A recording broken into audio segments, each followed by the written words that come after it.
Science communication has the power to capture the eyes and minds of any audience. And the ability to find a way to explain science in various aspects of life takes a certain skill and passion. But it's not easy to communicate science and build an audience that will continue to come back for more information. Therefore, the message has to be entertaining to get the attention, and you must go where the audience goes.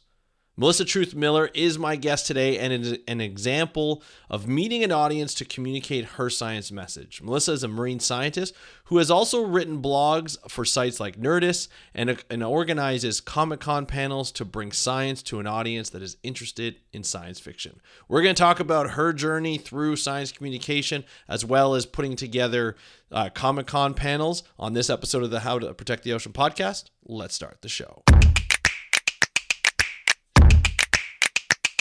Hey everybody, welcome back to another exciting episode of the How to Protect the Ocean podcast. I'm your host, Andrew Lewin, and this is the podcast where you find out what's happening with the ocean, how to speak up for the ocean, and how to live for a better ocean by taking action. And I am so happy today to introduce you to Melissa Truth Miller. She is a friend of mine. We met a number of years ago at an event, which we talk about in the interview, called Oceans.com. It's an event where they brought a bunch of social media people, a bunch of science communicators people to a place in Louisiana, LumCon, where actually my first job was. I did a whole session on it, a whole podcast series on Southern Louisiana. It was such an amazing experience where I got to meet such great people like Melissa to learn about science communication. And you're going to find out in this interview how that Oceans.com event spurred her sort of passion for science communication in her way. And so we're going to hear about how, she doesn't necessarily just uses the digital form of science communication by creating a podcast, although she does have it, but she uses ways to go out and meet audiences to talk about science in their favorite science fiction movies, like Marvel movies, DC movies, Star Wars movies. It's all a lot of fun to hear how she does this, gets her geek on, gets her nerd on, but also gets her science nerd and geek on as well. It's such an amazing opportunity to speak to someone who organizes these things, what goes into the organization of these panels. We also talk about her research. We talk about a bunch of stuff because it was so much fun to have her on, but we also talk about her research technician experience and how she did that for 11 years and what that was like. And we also talk about a recent experience where actually she found she came across a dead sperm whale along a beach, as well as many other people, but she talked about that experience and what that was like, and maybe there was a missed opportunity for some education there. So we're going to hear all about that in this interview with Melissa Truth Miller. Enjoy the interview, and I'll talk to you after. Hey, Melissa, welcome to the How to Protect the Ocean podcast. Are you ready to talk about science communication, Comic-Con, research vessel work, all the wonderful stuff that we're going to talk about today? Are you ready? I am ready. Let's go. All right. I like that energy. Love that energy. Melissa, it's great to have you on the podcast. This is a long time coming for sure. We first met, I guess it's almost 5 years now, is Oceans.com. And it was a workshop for a number of science communication people that came from all over North America and even Europe, I believe, and maybe even Central America. And we had a great time.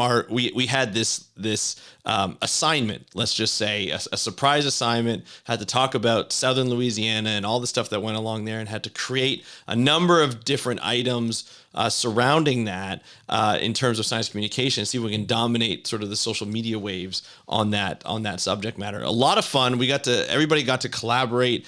We had a great experience. I hope you had a great experience because I know I had a great experience. But today we're talking more about science communication and how you really enjoy doing science communication, which is sort of looking at science communication from an infusion of sci-fi, and putting together Comic-Con panels and such, and then of course your job of research working on research vessels and sort of the adventures that come with that. We're going to talk, and we're going to see if we have time to talk about a little bit of an experience that you had in one of the islands in Hawaii, in Kauai, with a sperm whale. So it's going to be a dead sperm whale. whale, unfortunately, but it was a kind of a cool Yeah. experience. So we're going to try and hear about all of that stuff on today's episode. So we got a lot to get into. But before we do, Melissa, why don't you just let the audience know who you are and what you do? Yeah. So thanks for having me. My name is You Melissa bet. Miller.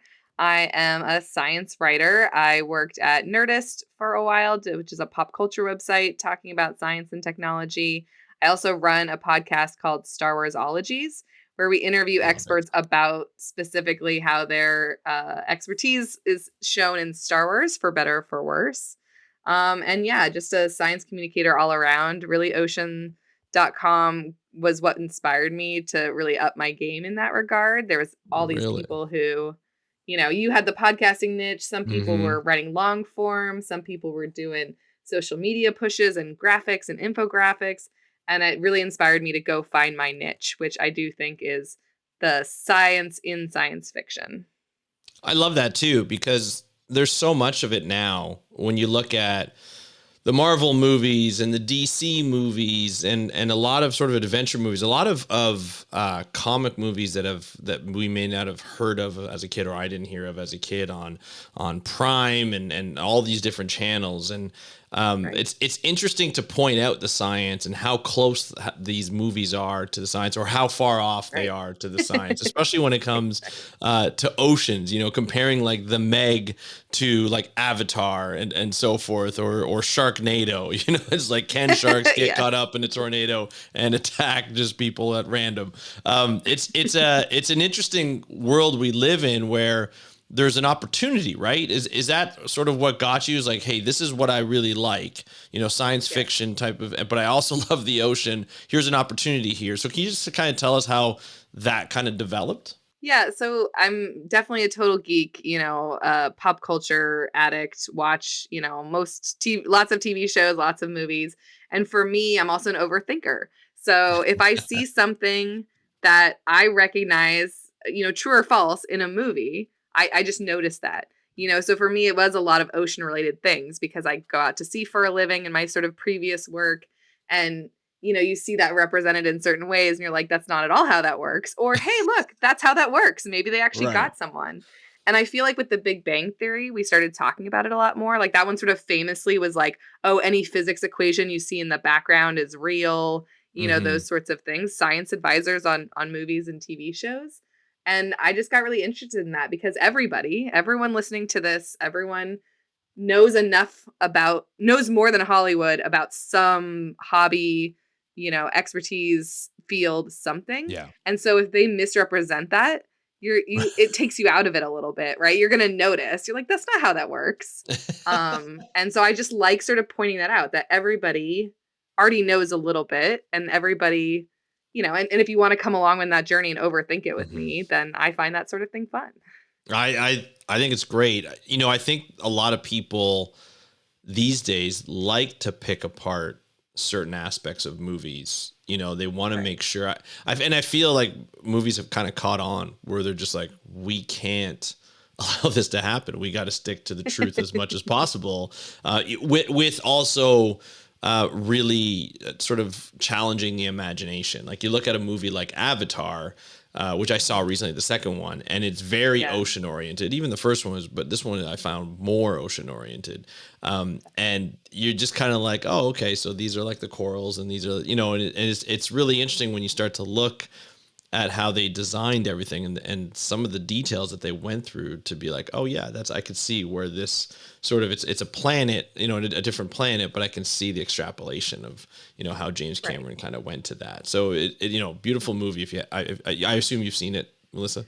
I did, and it's actually the first thing I went back into the theaters for was because it was like Yeah. I knew it was gonna be such a visual experience, and yeah, it was absolutely beautiful. And James Cameron can say all he wants, like these aren't space whales, these aren't space sharks, but there's something comforting in you can recognize it, right? Put Hmm. however many eyes on it, however many size shift around the colors or whatever, but like we recognize it as something, whether or not you're Yeah. a whale biologist or just, have seen a spout once. Yeah. You're gonna think about it in terms of Earth. And obviously that's what those movies are doing anyway, is getting Yeah. you, and that's what science fiction is doing, is getting you to think about Earth, even though they may never come to Earth.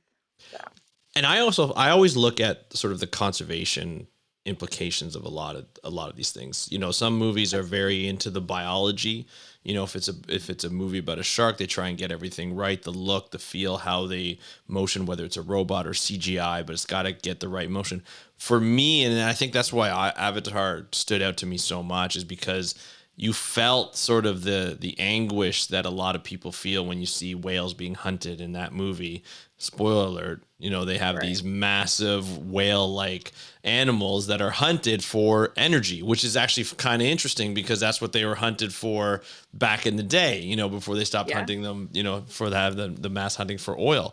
And so Right. it kind of takes you from a conservation perspective. You're just like, oh my gosh, like this is what they love so much. Like the humans want this, yet the indigenous people of that planet were like, no, these are like our ancestors. Which if you look at that and sort of orcas and sort of the tribes and indigenous people that are in the northwest U.S., it's almost the exact same scenario, and Right. so you see that from a conservation perspective. I thought Avatar was great at putting those together, and putting that conservation, Right. getting the feeling of it, be like you already fell in love with the indigenous people of that Mhm. planet, and then seeing how these are their ancestors, and then these ancestors are dying, and how important that is to them, right? I Right. thought that was pretty. I thought that was pretty interesting. So I see a lot of Yeah. value in that.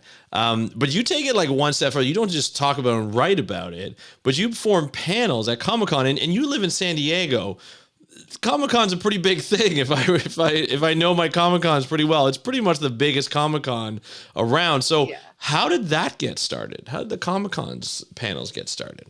Yeah, so I've been going to Comic-Con for many years. It's gotten harder and harder. It's expensive. You have to Right. get ticket lotteries, you buy in groups. There's a high Oh barrier wow. for entry now, but science has been also sort of creeping more and more into it. NASA has been coming for a few years and they always have, panels that they run that are always popular. It always seems like they're in just too small of a room because there's always lines out Mm, the door and overflow. And so I love that because I love the science yeah. and I love the science fiction. And then during the pandemic, it was, they postponed Comic Con for a couple of years Right. and started doing online panels. And so that lowered the barrier of entry for me for being on panels and running panels. And so mostly it was stuff I wanted to see. I was like, yeah, NASA coming and talking about their latest things, amazing.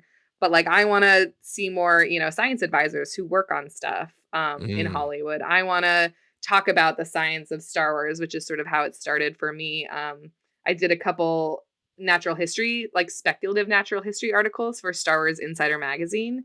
So like talking about how porgs are like puffins and what we can learn about porgs based on their like similarities and differences and always a conservation message like you said. yeah. But so that's sort of how it started, and then you start thinking about it, you see it everywhere. Like, one of my favorite ones that I ran was "Science," quote, unquote, of The Fast and the Furious, right? Because even even if you're not a physicist or a medical professional, you know that those people should be dead, right? Like No, it's all accurate. Fast and the Furious is all right? accurate, right? Yeah, that story does not take place on Earth with humans, right? Because it's so extreme.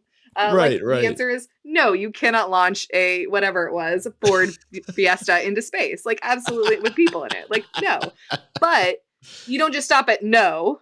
right. That would be a very boring panel if you're just like, is this possible? No, you get the expert who wants to have fun with it. It's like no, but if you did this, you could do that. And or here's an Right. example where they did try these sorts of things back in the day in the space program or, those sorts of things. And you can just kind of have fun with it. So you find the right group of people who want to just speculate wildly, but have the background to base that in reality too. And I like that too, because one thing you don't want at a panel like that, as on a stage like that, is you don't want it to just be scientists just being critical and being Right. negative about, oh, this movie didn't follow this or this didn't follow this.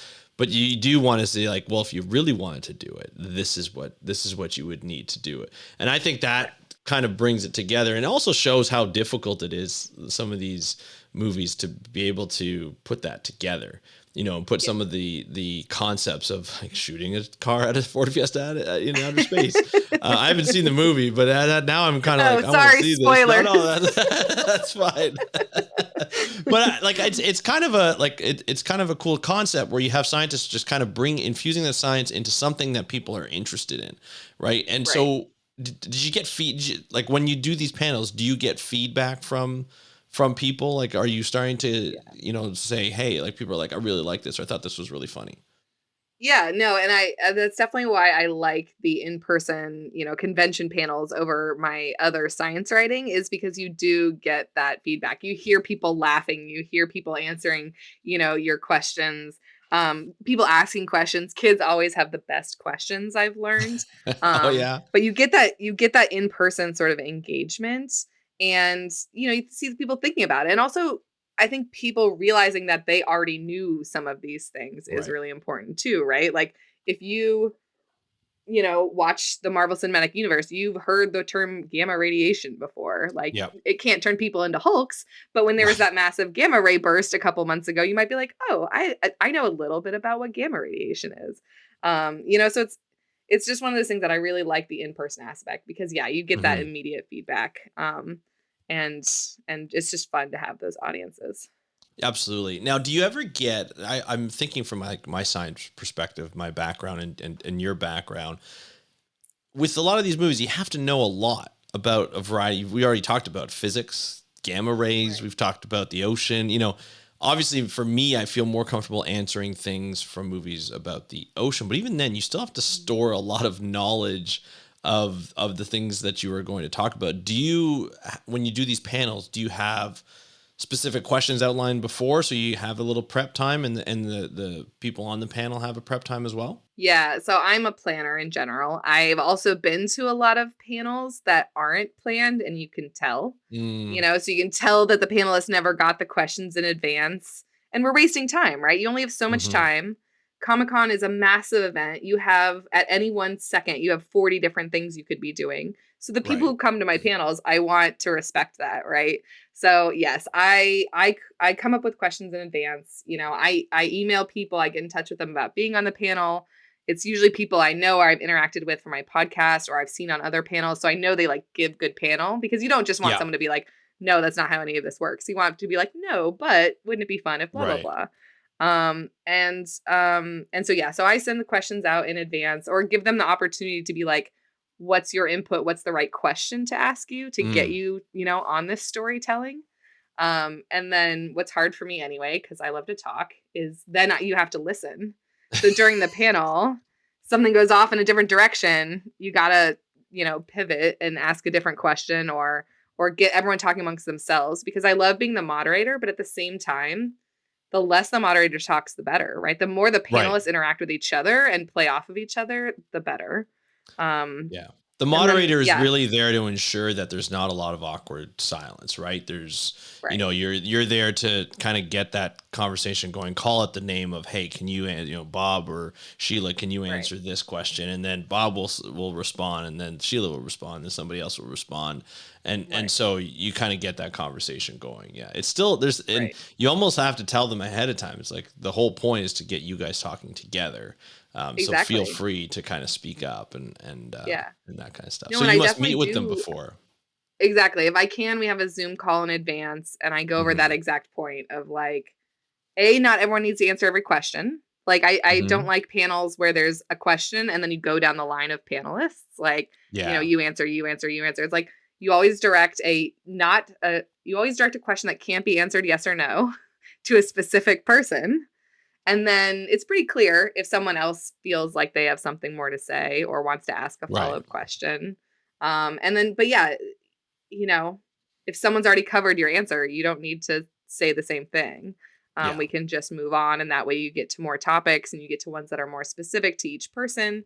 Because, like you said, like when we do the generic or the broader ones, like Science of Star Wars, you can talk to planetary scientists, you can talk to biologists, you can talk to chemists, you can talk like literally anybody. And like, so there's sometimes only one person on a panel can answer a question, and there's sometimes anyone on the panel can answer a question. So finding that balance can Yeah. definitely be tricky. I did one panel about The Mandalorian where it was just about people who had those jobs, basically, right? So there was a bounty hunter on it, someone who does like blacksmith work, and a Oh, few that's others. cool. Whereas like, but they don't overlap at all. Just because the Right. character has all those things doesn't mean that they do. And that was definitely a whole different thing to juggle than when I've done like the wildlife Right. panels where it's like we're just talking about animals here. So that's something I never even thought about, is looking at professions outside of sort of the environmental field.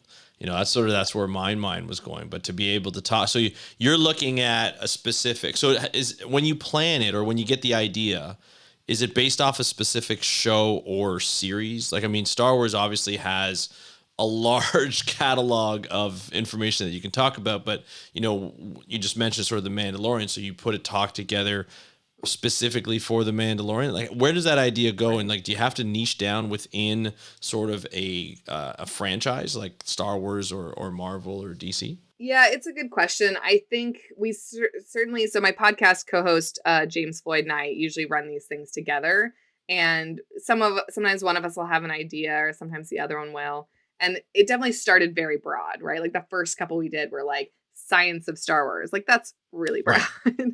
Yeah. Or even just wildlife in Star Wars is hugely broad, right? Because Yeah. scientists on So Earth don't much. study wildlife. They Hmm. study this particular lizard species or that particular whale or the deep sea or something like that.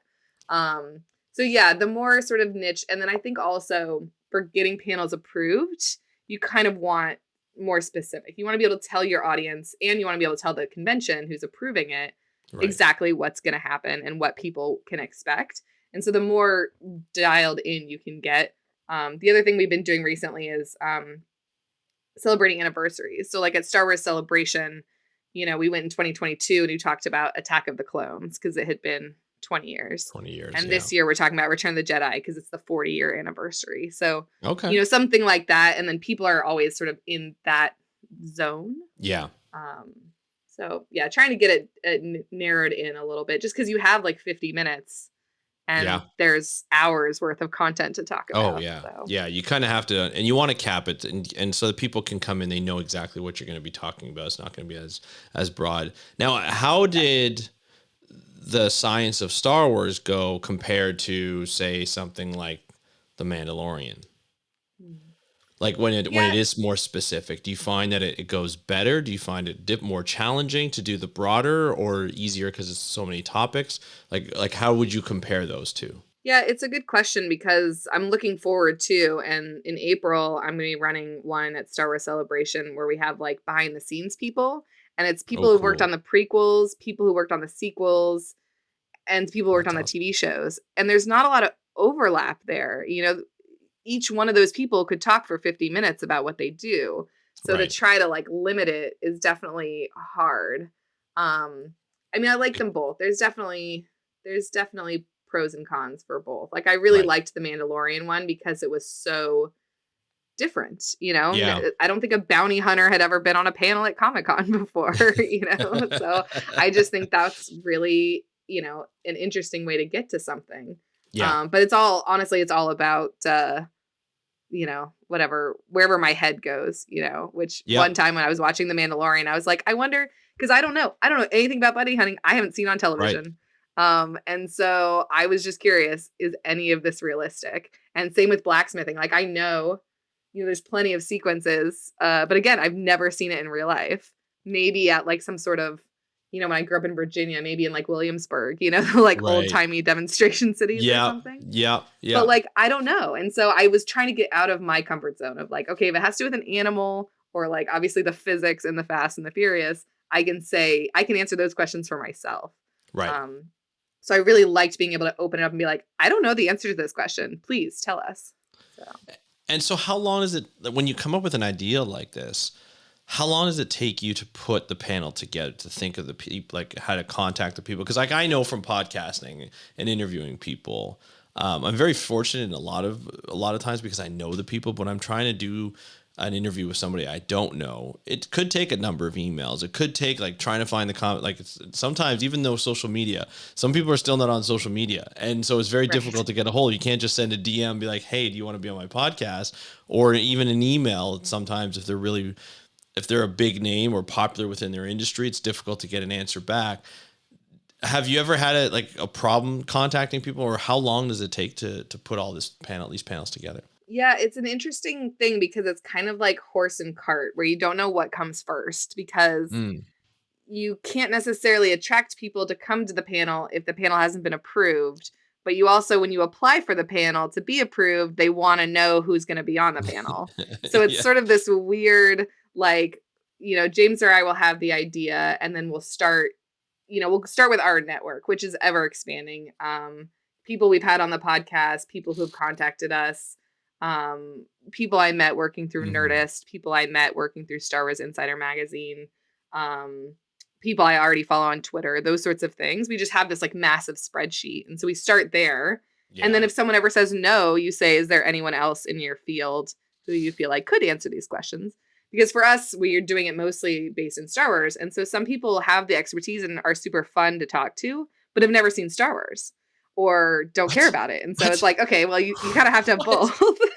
How have Yeah, you there not are. seen Star Wars? Still blows my mind. I know some people, and I'm just like, I don't know how I can be friends with you. Seriously, Right, you haven't seen Star exactly, Wars. exactly. Yeah, so it really, like I said, it's you never quite know where to start. So you start out by being like, we've had this idea, we're gonna pitch it to Comic-Con. Can we put your name down as a tentative, option? I'll get back to you when we know. But then Yeah. every convention's also different in how long in advance you can pitch them, Mm, whether or not they even accept, fan panels, basically is what this called, because there are some where it's like only professionals. right. And we're just doing this for funsies for now, though I am gonna try to look into some sort of science literacy, science communication funding. Yeah. Um, and then sometimes they don't tell you until like 2 weeks in advance, the date and the time, and then someone can't come. So it's a lot. It's a lot of back and forth and up and down. And again, when you want to try to represent yourself properly, you want to be able to tell fans who's going to be Yeah. there. So it can be Of kind of course. frustrating that it's all over the place. But there's Now, do no you? one good, easy answer to that Yeah. question. So, how many panels have you run at Comic Con so far? You and James. Oh, that's a good question. Probably over the course of this, I've done about a dozen. Okay. Half of those at Comic Con and half of those we did some at Star Wars Celebration. I did some at a convention called Silicon that's in San Jose, California. So you And then we did traveled some there to virtual go to ones these. too. So you travel to go to these things. Some of them.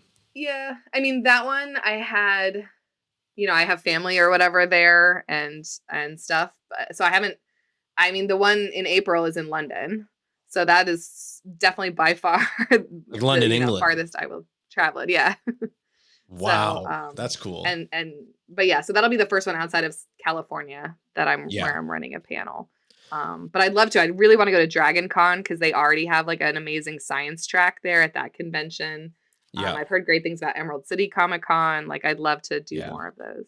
When you do the Comic Con, say at San Diego, or you redo the same Comic Con, like, but a different panel, do you ever get recurring people who show up? Do you ever recognize them, or do they recognize you, like as you continue to do these? Yeah, definitely. So the way I got connected at first was through the Fleet Science Center, which is like the hands-on science museum here in San Diego. Okay. And so they host usually multiple panels, and so whichever one's scheduled first, they always say like, "Oh, and don't forget to come out to our other, panels this weekend." And then at the second or third one, you ask like, "Hey, was anyone in the Fast and the Furious yesterday?" And there's always like, sometimes there's a couple people, Right. because I like to think that when you give a good panel that is exciting and fun and upbeat and stuff like that, educational, that people will be like, "Oh, I liked that moderator. Or I liked Yeah. that vibe. I'm going to see if they're on the schedule again."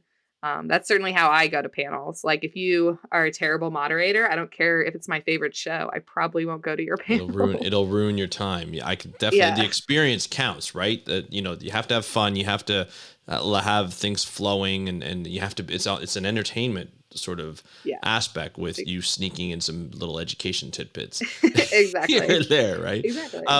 Do you ever find like, do you ever take down email addresses for the audience? Are you allowed to do that? Like in terms of like sort of get a email list going if you're going to be traveling to different Comic Cons? I assume other Oh, people travel to different Comic Cons. Have you ever thought of that, or yeah. are you No, allowed to that's a do good that? idea. I always make sure that at the end of the presentation, there's a slide with everybody's social media accounts on it. Right, right, Because that's again something I like to do. If I really liked a panelist, I want to follow them on Twitter and see what for sure. else they're doing. So I make sure that's a thing. In terms of having like an alert or newsletter or something like that, it's a good idea. Yeah.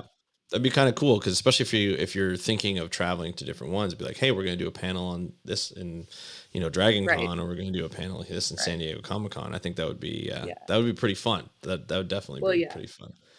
And especially So because we don't have money to like cover, like usually you get a pass, like a badge for yeah, people that are on your panels, but there's not appearance fees and things like that. So again, like if I'm going to go to Dragon Con, I'm going to need people who are already planning to pay to go to Dragon Con or live in that's it. Atlanta. Yeah. And so, yeah, knowing that would be really helpful actually. I always wonder too now with the ability to, crowdfund, if people would crowdfund for panels like that to say, hey, we put a lot of work in and that kind of stuff. But we'll chat afterwards to give you some more Yeah, it's a ideas good because idea. I think that would be really interesting to get that so that you can at least pay for travel and pay for the time you put into this. Cause I know as a content creator, it doesn't matter if it's digital or in person, it takes a long time to put these things together, a lot of work. And Yeah. if they're valuable to people. So it's important Right. that they stay valuable. Yeah. So you've got obviously a scientific background, quite a scientific background. And you've been working in science for quite some time now. When I first met you, you were working on a research vessel.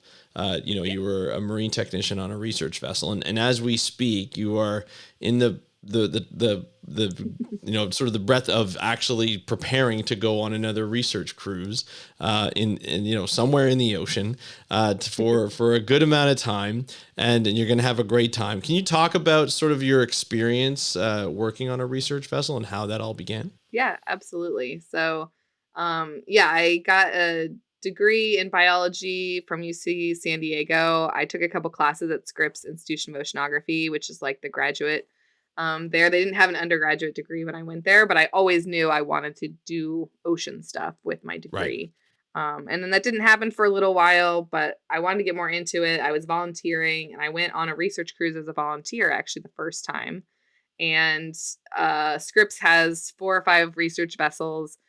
You go out to sea for anywhere from like a 6-hour trip to 6 weeks, basically, wow, and collect samples. Do whatever the mission is. And I caught the bug. I was like, oh, this is amazing. I want to do this for a living. And so I got a job in a chemistry laboratory where you get sent out to sea a couple of times a year, sometimes for a few days, mostly the time for like a month or 6 weeks. right, right, And part of the program, there's Ghost Ship, there's GeoTraces, there are these programs basically where they repeat lines in the mm-hmm. ocean. So, point to point sort of thing, north to south or east to west lines, and you collect water samples. And you collect the water samples from all the different depths, basically almost all the way down to the seafloor usually to the surface, and then you analyze it for literally anything you can possibly think of. So I was doing chemistry to get the nutrient concentration, which is sort of background information about the water. Right, And then I did that for 11 or so years, yeah, going out to sea, crossing every ocean. I got to go to the North Pole on an icebreaker, a Coast Guard that's pretty icebreaker, and cool. that was really amazing.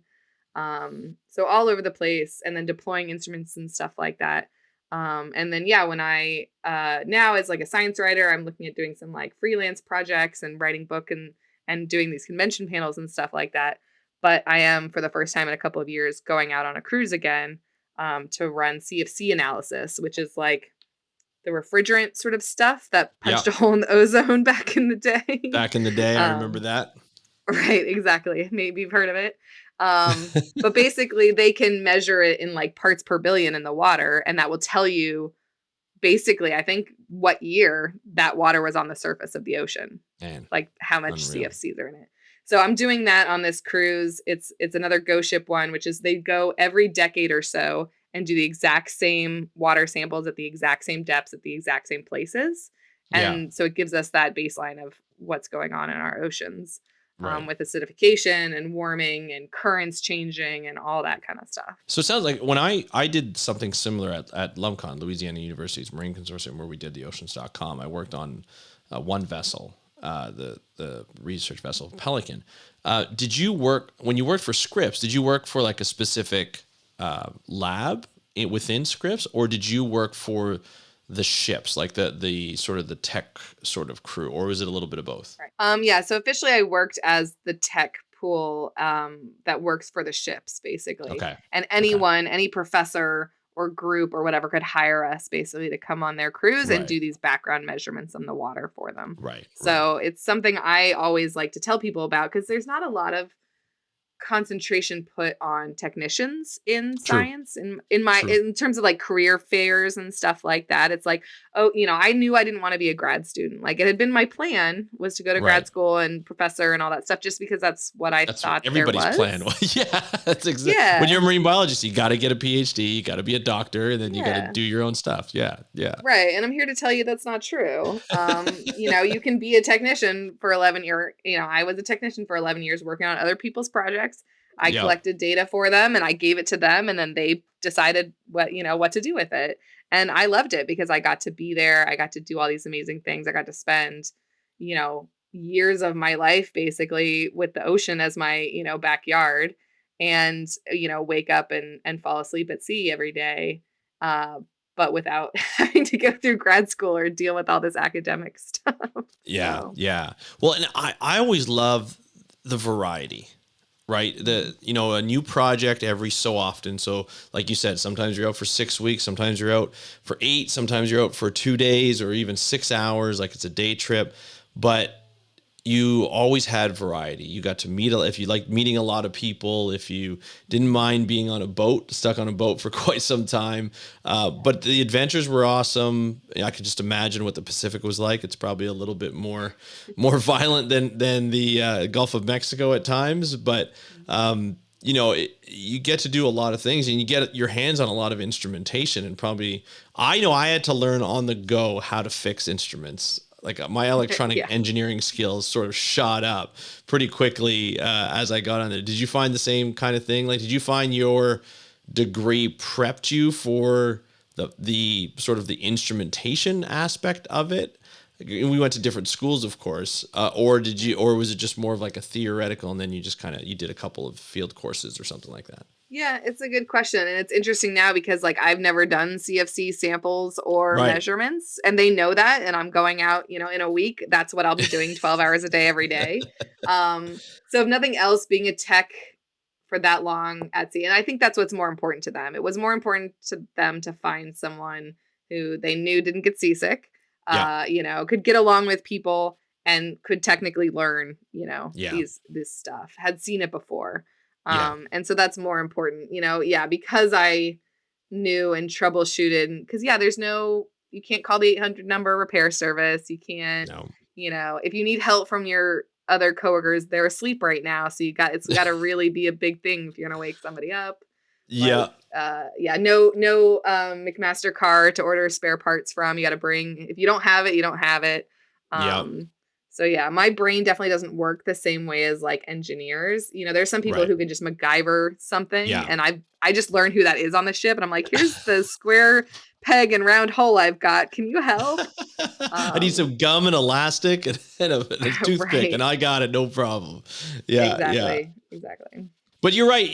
This is it's quite an interesting job that nobody's ever heard of, or few Right. people have heard of. Yeah. If you go on the UNOL site, and I'll put a link to it in the show note, you can see all the different types of jobs that are available on a lot of. I mean, UNOLS is a fleet; it's a university fleet around Right. the country, around the U.S. and some of these ships are absolutely amazing. How big was the biggest ship that you have been on? The biggest ship I was on was probably the Coast Guard icebreaker, which is Right. like, 400 and some feet That's and a like big ship. 150 people. That's definitely the outside size. There was also a South African icebreaker that was probably about that size. Right. On average, like the bigger ones for the UCSD vessels and stuff like that are only like 150 or something like Right. that feet long, and it's like 50 or 60 people, Yeah. crew and scientists. Yeah. So Yeah. Which isn't, that's a little tight. That's some tight quarters on a yeah, 150-foot boat. Yeah, I get that. But yeah. the No, you food is usually pretty definitely, yeah. good. The food is usually pretty good, which is nice. Food makes or break it for sure. Oh, So I completely agree. I've had some pretty terrible meals on some foreign vessels, and definitely makes things interesting.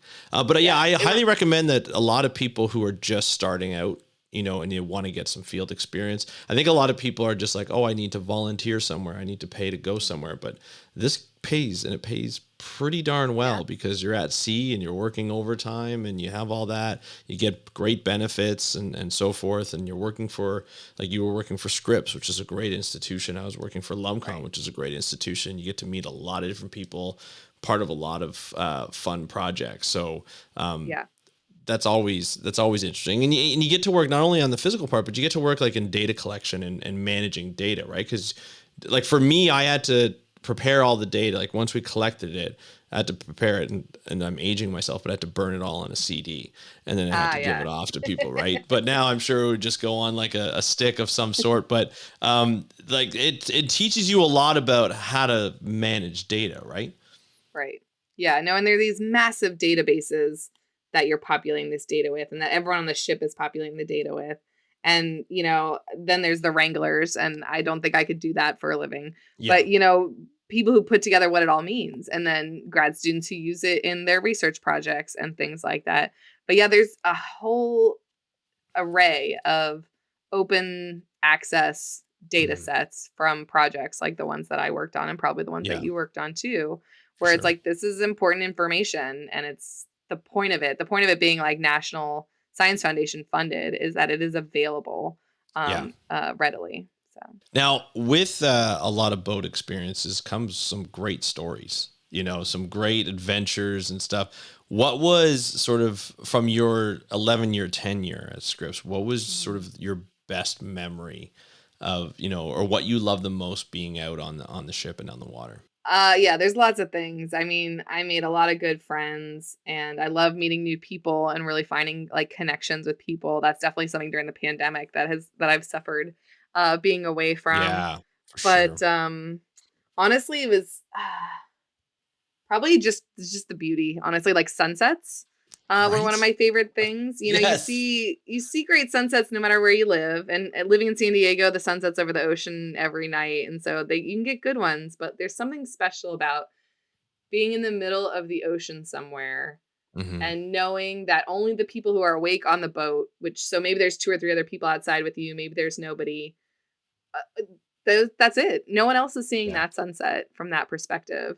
One of the coolest ones that's such a brag every time I tell this story, but it's just what happened was seeing the green flash like three times in a row Oh, because the ship really? is rolling, right? So like you watch The it, you see the perspective. green flash, and then the ship rolls and the sun comes back above the horizon, and then a green flash, and then the ship rolls. It's just What? like Are you yeah, serious?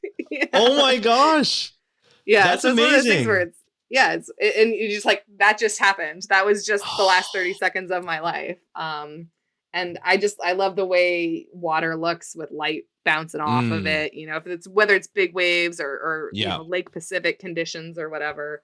yeah. Um yeah, or the bioluminescence that you get when you're closer to Mm. shore is some of the most, I'll never leave, right? I'll freeze to death on deck, like staring at that before I'll ever go to bed. And So, these are all things like, first of all, the green flash is on my bucket list as something to see. I definitely got an yeah. appreciation on the ship for sunsets and what they brought, in terms of value, in terms of calmness, and Yeah. talk about a blue mind. When you get that sort of orangey pinkish, and if I can ever get the green flash, I think that's something I'd be jumping up for joy or just in tears because it's so beautiful. To get it three times, and I'm obviously jealous. It's But that ridiculous. is like how often, like what are the odds of that happening? I think that's Right. amazing. The other thing, the bioluminescence, I didn't believe that it would look so nice, when you're doing that. I remember somebody brought me on the back of the deck. It's like, you got to see this. And we were just, Yeah. it was just like churning up, and you just saw that, like, as the boat went, you just saw that light come through, and you're like, this is amazing. Right. Like, this is natural. Like, you got to be kidding me. Like, this is so much fun to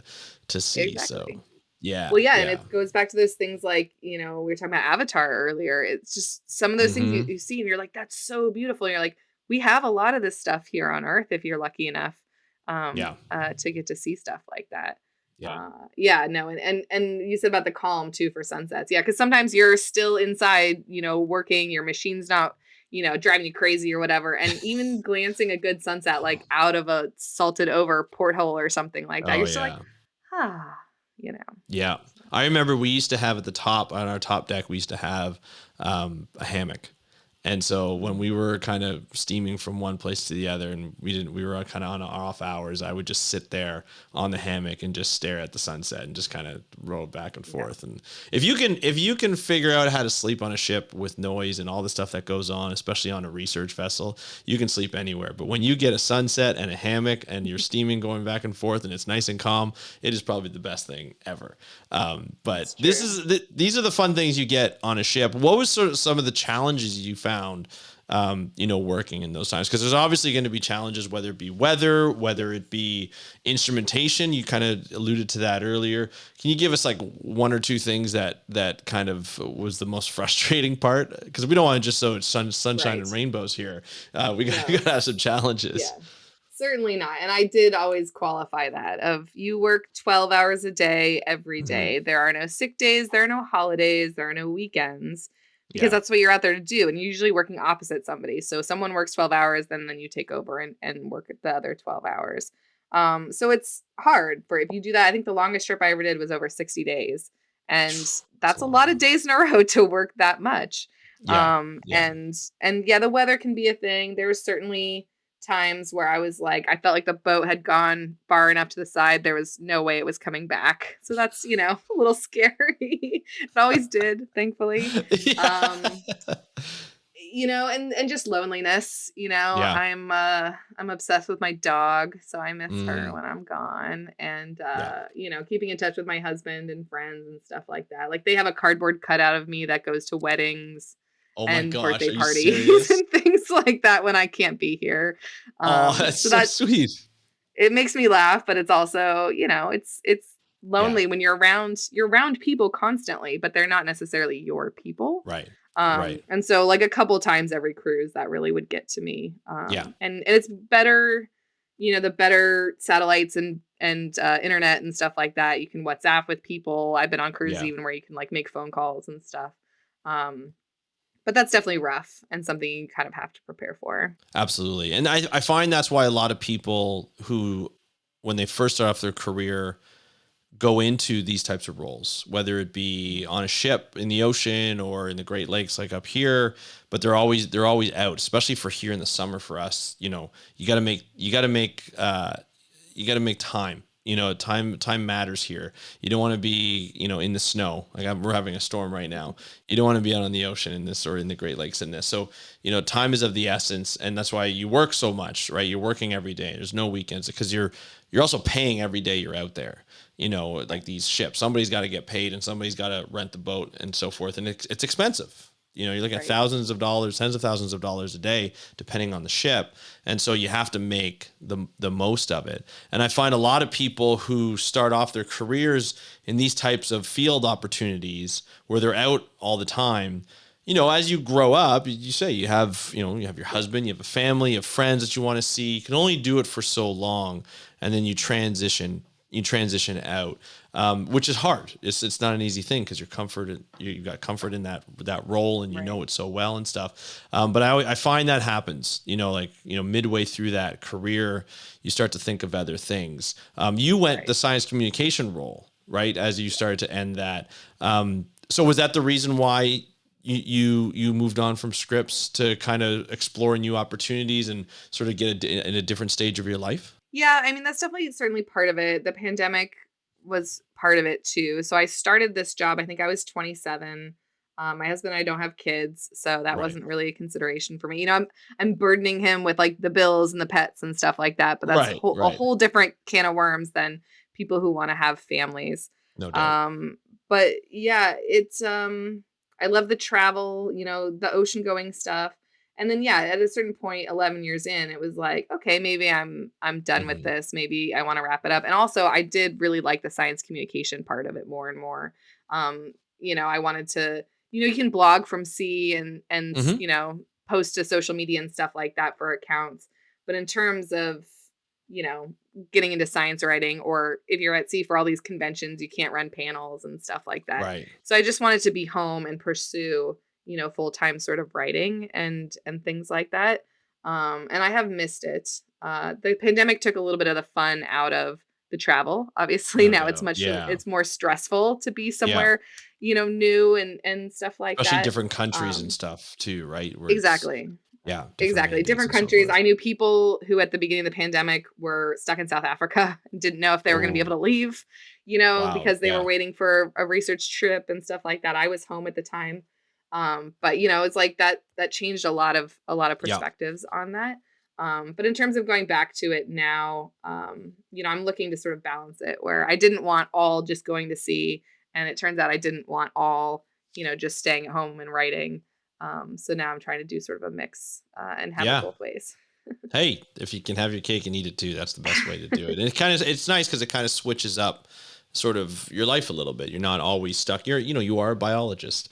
Yeah. We have this knack where it's like, I need to touch the ocean at some point. I mean, I know you live in Yeah. San Diego, but sometimes you have to be out on a ship every once in a while and just to kind of get back to your roots as a marine biologist and a marine tech. I think it's a lot of fun to do that. I definitely Yeah. think about it all the time, all the time. Yeah. I know there's a line in the song in Moana or whatever. It's like the line where the sky meets the sea, it calls me. And it's just like, oh man, a line in a Disney song has never resonated more with me, where I'm like, oh, it does. It really does. I've been Yeah. home for 2 years now. I gotta go. Yeah. Now you gotta go. You gotta. It's calling you. It's calling you. And you get on. Yeah. You get into quite the adventures.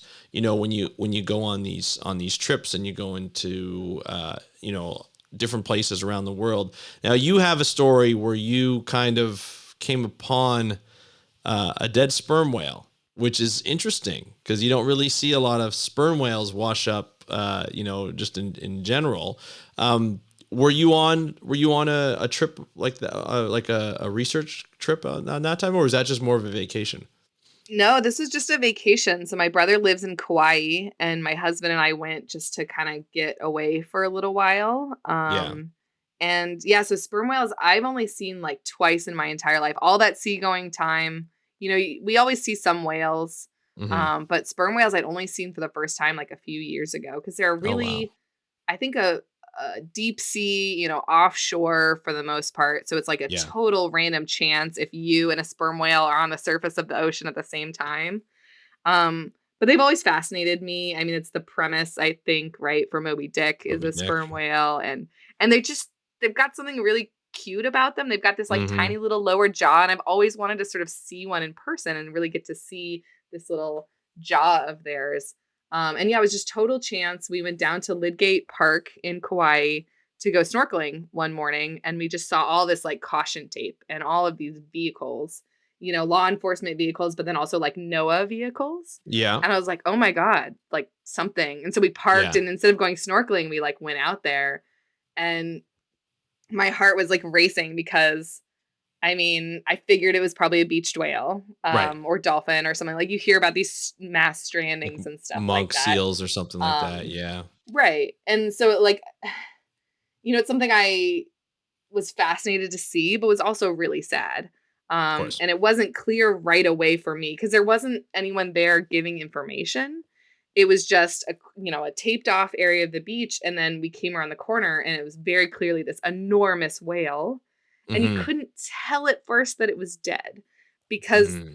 it was moving in the waves, right? Oh, So so still it's a little submerged, yeah, like along exactly. in So a it tidal was zone. sort of it was washed up, but its tail was upright. Like it was basically like belly towards the beach with its tail, sticking straight up and down, but like moving in the waves. So you Right. couldn't tell if it was dead and the waves were moving it, which is what turned out Right. to be true, or if it was trying, wiggling back and forth trying to get unstuck. Yeah. So it's one of those like can't look away. This is so sad, but also amazing because when how many people have ever seen a sperm whale head to toe, Right. Yep. Um, Yep. and it turned out to be an adult male. Like they measured Oh. it at 56 feet long. I think they figured it was 120,000 pounds based on its size. Mm-hmm. And yeah, I just watched it on that beach that I happened to go to that day. Um, and my brother and I grew up.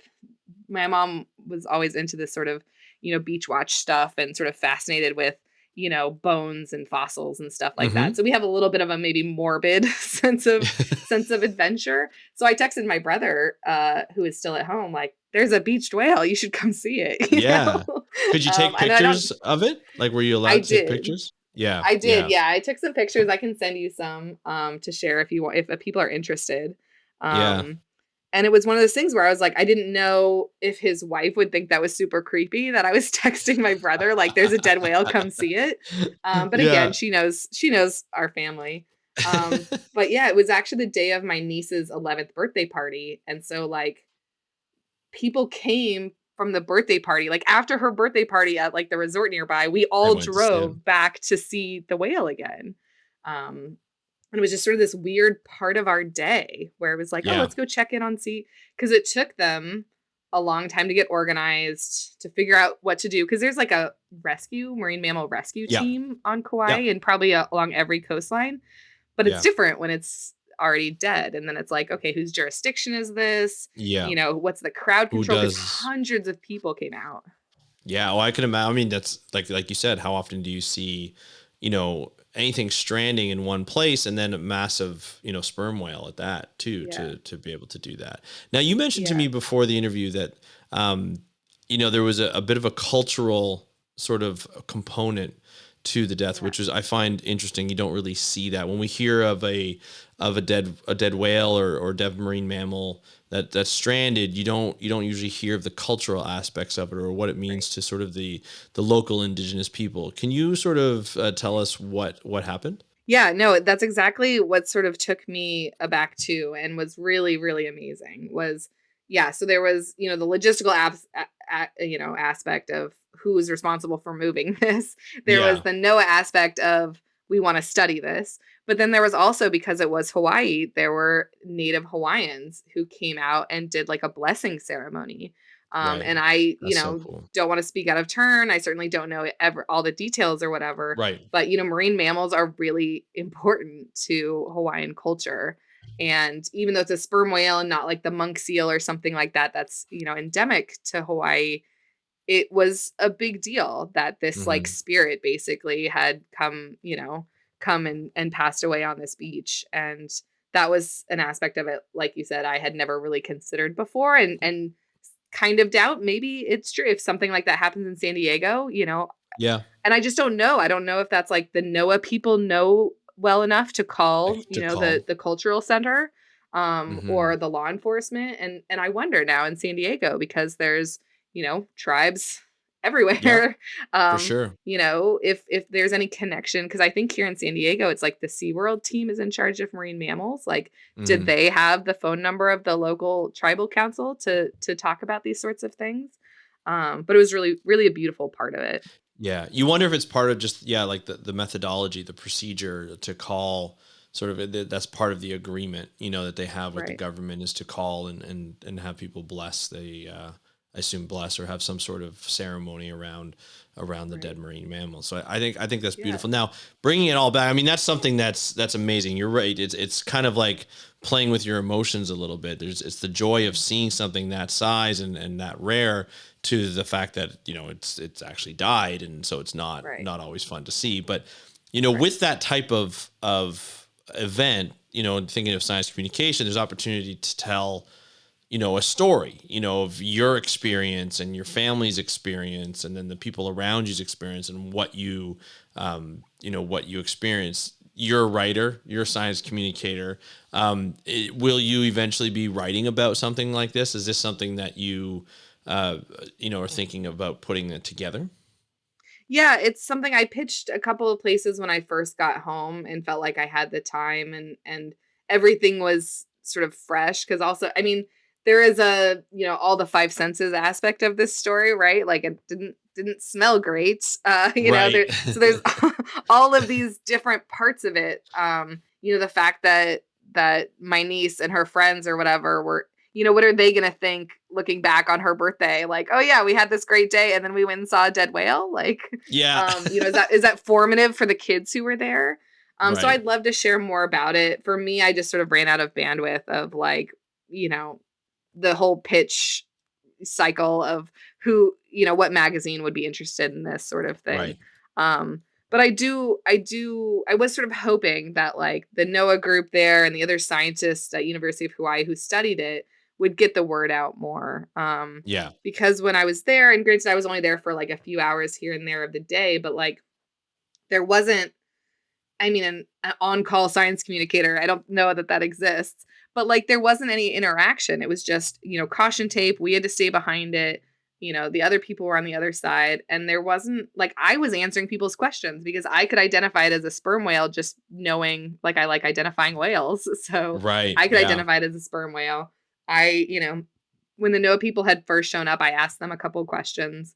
But there wasn't someone like walking the rope line answering people's questions. That would have been a And perfect to me, it was a opportunity. exactly a total missed opportunity because Yeah. hundreds of people came out. Like there were social media posts about it. People came from across the island to like go Yeah. see this and just be part of it. So I'm hoping, and especially because these sad, necropsy results, which are that its gut was full of trash, human, fishing lines and traps and stuff like that, plastic trash. Hmm. This is a story that should be told and Yeah. shared Yeah. and stuff like that. And people And cared. quite It was clear compelling. that people cared. Absolutely. Absolutely. Yeah. Yeah. I feel as though, with the onset of how we communicate our ideas, it goes beyond the, reviewed journals. It goes beyond the publishing or parish sort of model. I feel like more organizations need to be out in front of these types of stories to tell Right. the story and to kind of give people, it's an opportunity for people to learn about what's Right. happening, and it's Yeah. a story that could be followed, and I think people will follow it, and it'll inspire people, I would imagine too, just from the various aspects that we discussed just in this story, from a government perspective, from a spectator perspective, from a scientist Right. perspective, conservation perspective, indigenous perspective. Like there's so many different aspects to this story. Could almost be told like as a series from the eyes of the different, like the perspectives of the different of each different component would be kind Yeah. of interesting, right? And No, absolutely. but I think more organizations need to hire science communicators to get out in front of these stories and to really understand that this is an opportunity to learn and go beyond the, hey, this is what we do, give us $20 a month and we'll be able to do it more. Right. It's, hey, look what we found. Like this is what we found and this is the reason why it happened and this is something that we need to kind of talk to you about and let you know. So I Right. feel like, as one science communicator to the other, I think we would agree that more organizations need to hire people like us Yeah. and other people out there to sort of tell the stories, have that background, tell it from like a different angle, go to Comic-Con, these types of areas where science can meet people Right. in a fun and entertaining way, but by sliding in some good educational pieces as we go forward. Yeah. And also the importance of training scientists on science Yes. communication, right? Because the more you can talk to people about why you're doing what you're doing, why you're doing what you're why what you're doing affects them, Hmm. how it's important to their lives, the better, right? Like Yeah. that's just true, right? Like I get it, For not sure. everybody, has that sort of thing, but people can be trained and there are Yeah. some basic things and practicing and just chatting with people because I don't blame these NOAA people.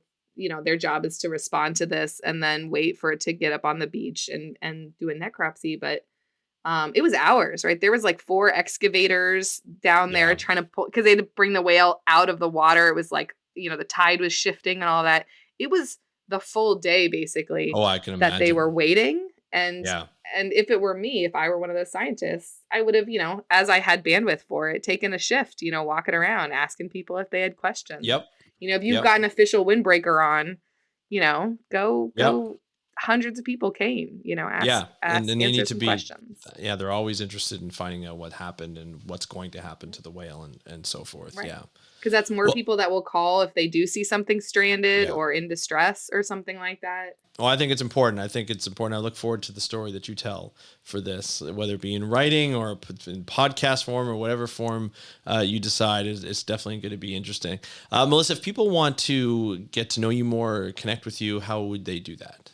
Yeah, well, first of all, Andrew, thanks for letting me start telling the story here on your podcast. Oh, you bet. And so yeah, you can follow me on Twitter as long as it is around at Melissa Truth, Truth. You can check out the podcast Star Wars Ologies. So that's Star Wars Ologies. We're on Twitter and Instagram, and then like the podcast itself is on any podcast provider that you might Yep. use. Nice. So if you want to talk about expertise and related back to Star Wars, if you're going to any of these any of these Comic Cons or conventions, search the schedule for my name or find, I'll send you a link also. My website is melissatruth.com. And Okay. I try to put all of the links because I try to make sure that's the other part of accessibility here is recording the panels so that most of them are up on YouTube or they're episodes of the podcast. So you don't have to travel and pay hundreds of dollars to go to these conventions. So whenever we're allowed to, we make them publicly available. So if you want to check some of those out, so yeah, those are the ways. Awesome. Wonderful. I'll put that website up and all those links up so that people can get a hold of you. Melissa, this has been so great. This is the first time you're on, but definitely not the last time. We'd love to have you back on and talk about more adventures. Maybe you can talk about the CFC project if you were allowed to do so in your adventures out there. But safe travels and look forward to connecting with you when you get back. Thanks so much for having me. I'll happy to come back anytime. Thank you, Melissa, for joining us on the How to Protect the Ocean podcast. Really enjoyed our time. Can't wait to have you back after this next trip, or maybe in like 6 months from now after you've done the Comic-Con. Melissa's a very busy person, building her own business. It's great to see more science communicators getting involved in science communication as a business. So we're going to follow her journey for sure. I know I am. So I really hope you enjoyed all of the stuff that she had to say. Like I said, with Melissa, you can talk about virtually anything. She's such a great storyteller. So look out for her stuff coming up, whether it be at Comic-Cons or whether it be in a Star Wars podcast or whether it be in any other form. We'll definitely keep you apprised of what she is up to. She's off to Brazil to do quite a journey in a research vessel scenario and a trip, and it's going to be great. And I can't wait to hear what happened when she came back. So thank you so much again for Melissa. I just thought this interview was a lot of fun. We got to talk about a lot of different things, and I think that's what's important is to have people be able to talk about what they love the most. You can see the passion behind her. You can see how relaxed she is. She's just such a good communicator, and that's what we need more of in science communication. So I'm going to put a bunch of links that she provided me in the show notes, so you can just click on those to connect with her. I highly recommend that you do and follow her journey, whether it be on Instagram, TikTok, Twitter, whatever that might be. Definitely follow her journey there. That's it for today's episode. I hope you enjoyed it. If you have any questions or comments relating to this episode or any other episode, you can reach me by DMing me on Instagram at How to Protect the Ocean, at How to Protect the Ocean, all one word, no spaces, no underscores. How to Protect the Ocean. You can also hit me up on our website, speakupforblue.com. Just hit the contact us. That goes right to my personal email, and I try to answer as soon as I can. Thank you so much for joining us on this episode of the How to Protect the Ocean podcast. I'm your host, Andrew Lewin. Really appreciate you joining us. Have a great day. We'll talk to you next time, and happy conservation.